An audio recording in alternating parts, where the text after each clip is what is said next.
Welcome to Infant India's education world. A very good morning class. बेटा आज की classes में थोड़ा सा डिस्टर्बेंस रहा नेटवर्क को लेकर, जैसे कि आपको you are the well aware of this, but I hope so कि कल ये प्रॉब्लम ना हो अगर कल आपकी क्लास लगे। बट उससे पहले कि जिस टॉपिक के बारे में हम बात कर रहे थे उसके बारे में ज़रा देखते हैं यहाँ पर क्या था। एक्चुअल में एटमॉस्फेरिक प्रेशर की हम बात कर रहे थे और उसके डेमोन्स्ट्रेशन दो ही टॉपिक थे हमारे पास। और एटमॉस्फेरिक प्रेशर के बारे में मैंने आपको कई बार बताया हुआ है, बट एक बार यहाँ से देख लेते हैं कि एक्चुअल में मैंने कहा था कि कुछ ऐसे एक प्रेशर होता है जो ऑलवेज हमारे हेड पर या फिर हमारे बॉडी पर लग रहा होता है, बट वो हमें फील नहीं होता just because of the outside के जो फोर्सेस होते हैं उसको बैलेंस कर देते हैं। और एक जो मोस्ट इंपॉर्टेंट थिंग्स आपके यहाँ पर वो गिवन है, that is the blood pressures. तो याद रखिएगा ये 10 की पावर 5 जो न्यूटन एटमॉस्फेरिक प्रेशर आपके ऊपर लग रहा होता है, that is just balances by the blood pressures of our body. क्योंकि जो हमारे ब्लड का जो वो होता है प्रेशर्स होता है, ब्लड प्रेशर जो होता है एक्चुअल में उसके जो वैल्यू होती है वो 10 की पावर 5 न्यूटन से भी ज़्यादा होते हैं। डेट्स वाई जो है आपको प्रेशर इक्वल टू क्या होता है, थ्रस्ट अपॉन एरिया। तो इन डेट कंडीशन में स्लाइटली उससे ज़्यादा होती है एटमॉस्फेरिक प्रेशर से, डेट्स वाई हमें वो फील नहीं होता है ऐसा कुछ भी। और दूसरी चीज़ें हैं कि आपको वहाँ पर एक गिवन था कि आपके जो 80 किलोमीटर का जो 300 किलोमीटर का जो एरिया है that is set to be the atmospheres. तो याद रखिएगा कुछ इस तरीके से आपके बारे में गिवन था। सपोज के लिए ये है मेरे पास एटमॉस्फेयर, ठीक है, और इसकी जो विड्थ है ये है 300 किलोमीटर्स, ठीक। तो इस पूरे के पूरे सराउंडिंग्स में एरियाज में क्या है आपके पास एयर है, एयर के ब्लैंकेट्स हैं, लेयर ऑफ गैसेज हैं, ठीक है। अब जैसे जैसे देखिए आप ऊपर जा रहे हैं सरफेस ऑफ द अर्थ पर क्या है आपकी जो गैसेस हैं वो ठीक है, लेयर ऑफ उनकी ठीक है। जैसे जैसे आप ऊपर की तरफ जाते हैं तो यही लेयर ऑफ जो गैसेस हैं वो थिन होती हुई चली जाती हैं। डेट्स वाई आप एल्टीट्यूड आप जब कभी आप माउंटेन्स के ऊपर जाते हैं, ठीक है, तो आपको सिलेंडर्स की ज़रूरत पड़ती है। तो याद रखिएगा ये 300 किलोमीटर्स का एरिया आपका क्या है, ये इस बीच के एरिया में आपका एयर की यानी लेयर ऑफ गैसेस हैं, that's why set to be the atmospheres. मैंने आपको ये बताया था कि इन्हीं में आपकी 4 लेयर ऑफ गैसेस यानी 4 लेयर्स को भी आपको डिस्ट्रीब्यूट कर दिया गया है। जैसा कि पहला आपके पास है ट्रोपोस्फियर, ट्रोपोस्फियर है, सेकंड आपका है स्ट्रेटोस्फियर, थर्ड आपका होगा आई थिंक मेसोस्फियर्स, और लास्ट होगा आइनोस्फियर या कुछ ऐसा होगा, मुझे बहुत क्लियरली नहीं है। तो याद रखिएगा जो है ट्रोपोस्फियर्स में आपको मैक्सिमम क्या चीज़, देखिए हमें दो चीज़ें यही मैक्सिमम यहाँ पर ट्रोपोस्फियर जो आपके पास है इसमें एक्चुअल में होता क्या कि जितने भी आपके ना ये क्लाउड से रिलेटेड हैपनिंग्स हैं, वेदर से रिलेटेड हैपनिंग्स हैं, ठीक है, ये तमाम चीज़ें आपकी ट्रोपोस्फियर्स में हो जाती हैं, ठीक है। इसके बाद स्ट्रेटोस्फियर्स आता है, इसमें आपकी जो है ये आप कह सकते हैं कि आपकी ओजोन लेयर का कंक्लूजन आ जाता है।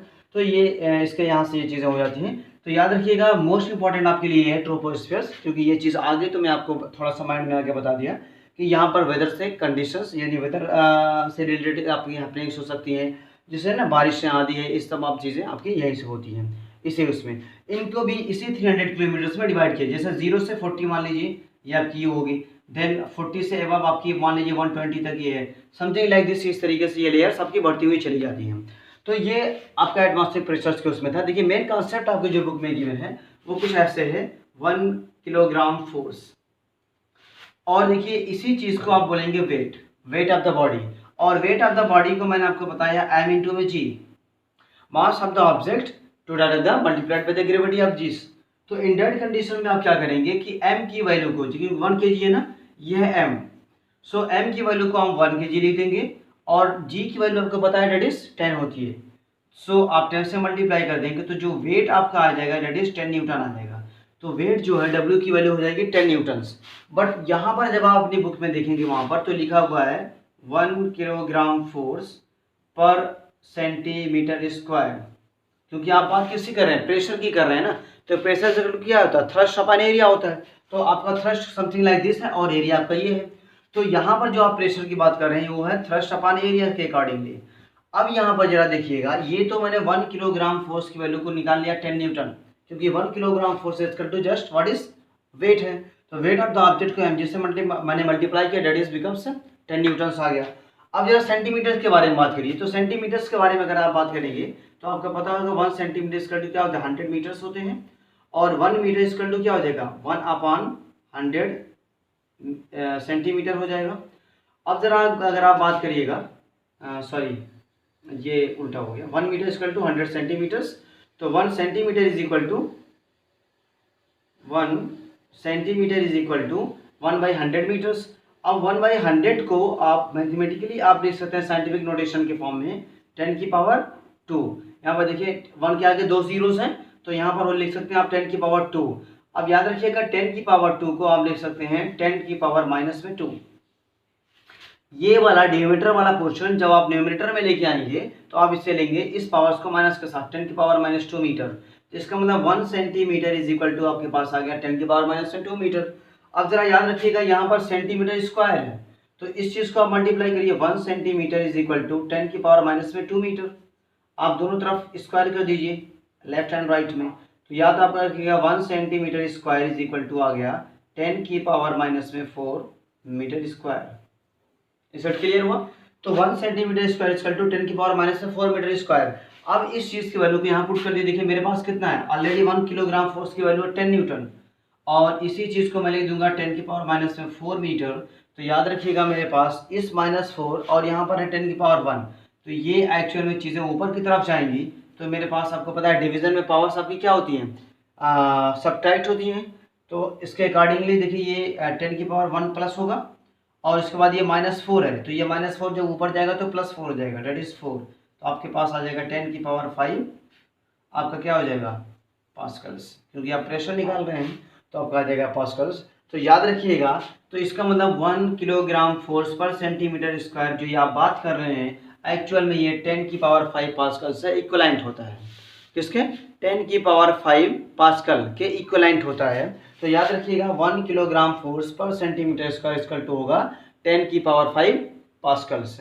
और यही 10 की पावर 5 पास्कल्स जो आपके ऊपर जो लगने वाला प्रेशर है, एक्चुअल में यही होता है। बट हमें फील इस वजह से नहीं होता है क्योंकि हमारे बॉडी का जो ब्लड प्रेशर होता है वो स्लाइटली इससे थोड़ा सा ज़्यादा होता है, that's why it balances this. ठीक है, अब ये चीज़ें जब हम थोड़ा सा माउंटेन्स वगैरह पे जाते हैं, चढ़ते हैं, ठीक है, तो ब्लड प्रेशर हमारे बॉडी का कम होता है और ये ज़्यादा होने लगता है, दैट्स वाई हम एक ऑक्सीजन सिलेंडर्स को कैरी करते हैं। अब आ जाते हैं इसके डेमोन्स्ट्रेशंस पर। आपको कैसे पता, अब हमें फील तो हो नहीं रहा है ये 10 की पावर 5 पास्कल प्रेशर्स, हम इसको डिमॉन्स्ट्रेशन कैसे, इसके एक्सपेरिमेंटली कैसे शो करेंगे। तो ज़रा देखिएगा, आपसे बस इतना कहा गया है यहाँ पर कि आप क्या करेंगे कि एक आप टिन कैन ले लीजिए, ठीक है, सपोज करिए ये टिन कैन है, और इस टिन कैन को आप क्या करेंगे कि आप एक स्टॉपर से आप इसको पैक कर देंगे। इसमें आप थोड़ा सा वाटर फिलअप करेंगे और नीचे से आप इसे आप हीट करेंगे, इसके बॉटम से आप हीट करेंगे। तो आपने एक टिन कैन ले लिया, उसने उसमें स्टॉपर के थ्रू आपने इसके सारी चीज़ों को पैकअप कर दिया, क्लोज कर दिया, और इसके बॉटम से आपने हीट किया।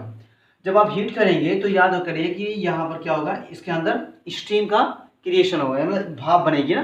तो जब स्टीम इसमें बनेगी तो एक्चुअल में क्या होगा कि ये स्टीम का जो प्रेशर होगा, इस टिन कैन के अंदर जो स्टीम का प्रेशर होगा, ये बाहर के एटमॉस्फेरिक प्रेशर के इक्वलेंट होगा। तो यहाँ पर ये चीज़ें कुछ भी आपको नज़र नहीं आएगा, एज इट इज़ ये टिन अपनी जगह पर रहेगा। आप नीचे से हीट करते जाएंगे, ठीक है, यहाँ से ये जो आपका वाटर होगा, ये वाटर आपका वेपर्स में चेंज होता हुआ चला जाएगा। तो इसके अंदर का यानी जो स्टीम का प्रेशर होगा वो एटमॉस्फेरिक प्रेशर के जस्ट आउटसाइड द टिन वो इक्विवेलेंट होगा, बराबर होगा। ठीक, अब जैसे ही आप क्या करेंगे, इस टिन के ऊपर आप क्या करें, आप कोल्ड वाटर को पोर कर दीजिए, कोल्ड वाटर। जैसे ही आप कोल्ड वाटर को इस टिन के ऊपर आप पोर करेंगे, ठीक है, ये यहाँ में के अंदर इस टिन के अंदर, ठीक है, इसके अंदर जितने भी आपकी स्टीम होगी, वाटर वेपर्स, ठीक है, वाटर के उसमें स्टीम होगी, जैसे ही आप कोल्ड वाटर इसके ऊपर डालेंगे, ये इट बिकम्स ना, ये कंडेंस हो जाएंगी और वाटर ड्रॉपलेट्स के फॉर्म में आप अपने आप को बदल लेंगी, चेंज कर लेंगी।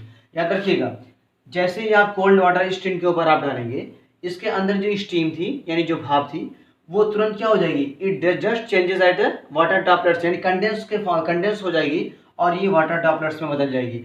जैसे ही ये स्टीम यहाँ से हटेगी कंडेंस के होने के बाद, तो यहाँ इसके अंदर का जो प्रेशर होगा वो इस एटमॉस्फेरिक प्रेशर से कम हो जाएगा और ये स्टीम आपका क्या है, डिस्टॉर्टेड हो जाएगा। मतलब आप कह सकते हैं ना कुछ इस तरीके से, आप ये समझें कुछ ग्लास की तरीके से। देखिए मेरे पास ग्लास है, तो जैसे ही सपोज करिए यहाँ पर मेरे इस गिलास होगा, ठीक है, इसमें मैंने सपोज करिए इसको मैंने ऐसे क्लोज कर दिया है और यहाँ से मैं हीट कर रहा हूँ, पानी है, तो सपोज करिए हाफ गिलास फिल्ड वाटर है, तो ये हीट करूँगा जब मैं, तो इसमें से वाटर आपकी इवापोरेशंस होगा, तो स्टीम यहीं पर रुकी रहेगी और स्टीम का प्रेशर क्या होगा, इसके बाहर वाले गिलास के एटमॉस्फेरिक प्रेशर के इक्विवेलेंट होगा।